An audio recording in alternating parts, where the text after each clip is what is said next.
Good morning, everybody. See, I'm here to speak something about, just to report something about a pilot study which we had in our center about the management of autism spectrum disorder. So first I would like to, next slide please. I would like to say something about the autism spectrum disorder. I'm not going to detail it. See, this problem is becoming so universal that the latest studies show that it has got a prevalence rate of 1 in 150 kids in some parts of the world. And as of now, no foolproof medical intervention is developed for the management of autism. And personally, I feel that autism is going to be the biggest socio-cultural and medical challenge humankind has ever faced.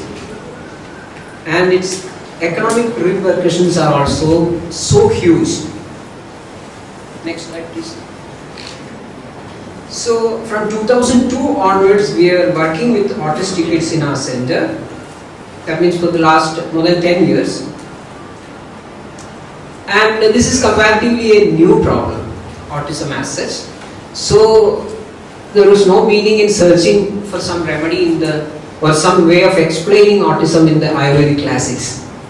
So we tried to get an opening, and just by clinical observations, we put forward a hypothesis that in the kids with autism, their buddhi and sharira, they are not in proper coordination. That was a very generalized statement. Buddhi and Sharira is not working in coordination. It's a very generalized thing.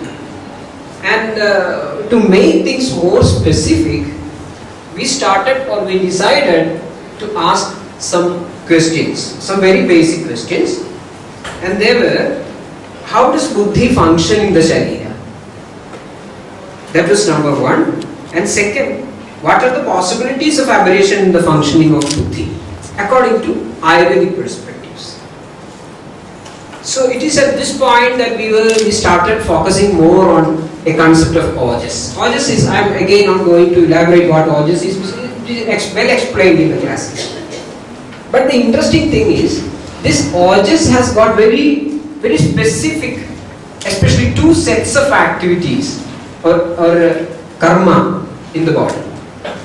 One is, Autism empowers the Sharira, the body, to accommodate Atma. Atma is the owner of Buddhi. But that is the basic function. But once the basic function is attained, secondarily, Autism creates some sort of an ambience inside the body, some sort of an environmental correction inside the body, where Buddhi can deliver its final functions. So that was our core area where we were focusing. That means this Autism optimizes the internal environment of the Sharira to make the Buddhi function. And as all of you know, Buddhi represents the manas, everything. Buddhi represents the cognitive sum of an individual. It is absolute by nature. But when we bring it to the person, it represents the cognitive sum of that particular individual. And the conclusion was that the relationship between Buddhi and Sharira becomes effective only when there is a proper support from Autism. So we started focusing more on Autism, and our questions was what are the possibilities of aberration in the functioning of Buddhi? In this autism spectrum disorder, we proposed that the Autism, which has got a finer function of coordinating the activities of the Buddhi or providing an environment for the Buddhi to manifest, that is not working properly. So we proposed a new concept called Ojo Maudhya or Mudha Ojas. We find words like Mudha Chetas or Mudha Madi. So we just moved one step down, and we proposed that the reason for this Mudha Chetas or Mudha Madi is Mudha Ojas. We can explain it in any way. And we can find the classical references from various contexts that in many diseases of the mind, whether it is Unmada or Apasmara, there are certain things which mask the Ojas. And interestingly, most of them are related to the Ahara, and we can find a hue of generation of Ama. Ama was our thrust area then. We started focusing more on the concept of Ama, and we were very clear from the references that Ama is toxic. We find references like Ama Visham or Anna Visham, and the Visham, which otherwise means a toxin, is against Ojas. Actually, a substance can be portrayed as toxin when it acts against Ojas. Then only it becomes a toxin or a Visham. And that was the case with Ama. And here we designated it as the toxin. And parallel to this, a lot of new studies were coming about the toxic load of the system of kids with autism. So we had a question, how did the body generally address the problem of managing these toxins? And it is here the Agni comes. Agni, whenever you are supposed to discuss Ama, Agni comes. This Agni actually detoxifies the Ama. Two types of Ama, one generated within the costum, the gut. The other one is generated within the system, intrinsic. In the costum it is somewhat easier, you can expel it out. But within the system, the thing is, that is very smart, that Ama is very smart, that it hides within the dhatus, within the system, and poses a continuous threat to the system, creating disruptions and challenging the functions of the Ojas. So we just proposed a possible way in which ASD is generated. It starts from Agni Dushti, then generation of Ama, creating Ojo Maudhyam, and the environment is gone, and that Buddhi becomes erroneous, and things ends up in ASD. So that was the thing. And here, next slide please, we proposed, and I was happy to hear about the gut-brain axis proposed by one of the previous speakers. Here we proposed a Agni Ojas Buddhi axis. Actually this Ojas Buddhi axis can explain many of the diseases, especially when they are inclined towards a mental or something related with the mind, anything. And we were focusing on its potential in explaining the condition of ASD.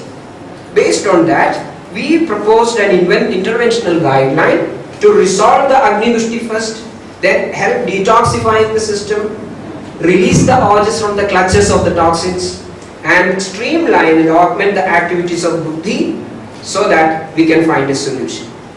With this, I will come to this introduction, I will come to the present study, which is a very simple one. Next please, yeah. We selected 20 Indian kids. Of course, this was not a well-organized study, as we were seeing in the first presentation here, and both boys and girls within the age limit of 4 to 10 years, and with a established diagnosis of ASD. And the inclusion criteria is given. Also the exclusion criteria is given. And we focused on 9 problem areas of autistic kids. They were hyperactivity, poor eye contact, communication problems, poor socialization, echolalia, attention deficit, obsessions, sleep disorders, and digestive disorders. And these points were scored on a scale from 0 to 10, where 0 meant no problem and 10 the maximum which the parents or the caregivers can express. That was the initial intervention, and we started giving one tablet, one pill called Vilwadi Guliga. Vilwadi Guliga is a very common thing, which is having its reference in Ashtanga Hridayam and explained as a treatment for many of the Visha manifestations. And next please. Yeah, this is about the details of Vilwadi Guliga. Next please. Again, next. Okay, and the results we found, there was significant reduction in 6 out of the 9, hyperactivity, poor eye contact, communication defect, socialization, echolalia, attention deficit, which was statistically significant. And even though there were laudable improvement in obsessions, sleep disorders and digestive issues, they were of course technically not significant. Yeah, this shows the results in a table. Next please. And coming to the discussion point, the most laudable point I would like to say is that here we try to explain the samprapti of a new disease entirety with the help of pure Ayurvedic principles. And interestingly, all the features surveyed showed a remarkable improvement. 6 out of 9 was statistically significant. And the parents expressed very high degree of satisfaction. That was very interesting thing. Irrespective of the technicality of these figures and charts, parents were very happy. Because there was another question at one point of time, whether these listed 9 characters are features of autism or comorbidities. Let there be comorbidity, let there be the features of autism, we don't care. Because once these issues were addressed, the kids became more handy. Parents were very happy that they could focus more on trainings and many other factors which they were otherwise unable to focus on. So that was the thing. And of course this is only a very first stage of a study. We are continuing with these kids, we are continuing with many other kids. Because at one point of time, there is a very big gap between the peers of these kids and they themselves, which we have to bridge. So intensive treatment trainings are to be introduced. Then this is the point at when we are supposed to introduce things like Medharasayanas, which can enhance the brain function, or the activities of buddhi up to date or up to the mark. So we are trying many things for those kids who have already passed through this first stage of evaluation. And to conclude, this is the concept. That means there is Agni, Ojas, Buddhi axis working on the human system, which is of key importance in deciphering ASD. That is the take-home message here. And I am very confident that this concept can explain many other diseases, including that Parkinson disease or multiple sclerosis, or you take what not. This is the core concept which Ayurveda has with it, which of course can be explored and extended to any limit. And in spite of many limitations in the study, that like we did not keep a control group, then the blinding was not there, and the sample size is not that big, but still this present study shows the potential of effective Ayurvedic intervention in the case of autism spectrum disorder, which as of now is having no effective biomedical intervention.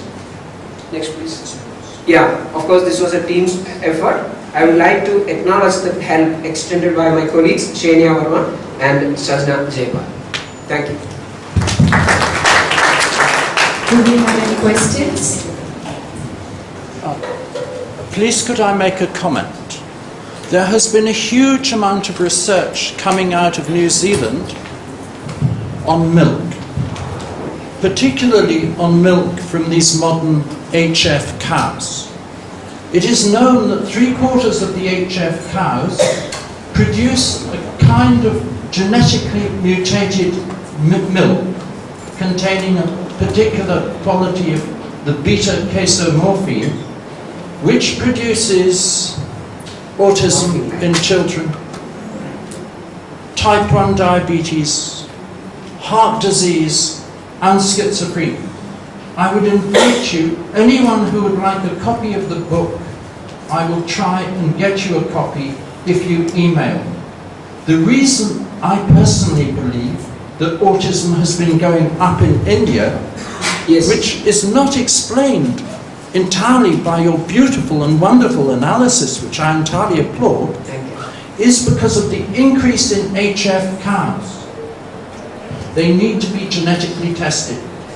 Better to drink the milk in Gyr cows and Bos indicus cows, which do not have this genetic mutation producing the A1 milk.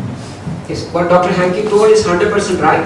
And of course, I would like to add one more thing is about the influence of this new generation wheat also.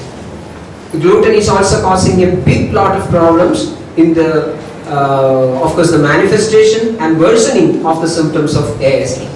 And of course, in my study also, we tried a modified, the so-called GFCF diet as part of the standard intervention, along with this thing, because while we are dealing with toxins, the first and foremost thing, which of course is a logic of common sense, we have to do is to cut the input.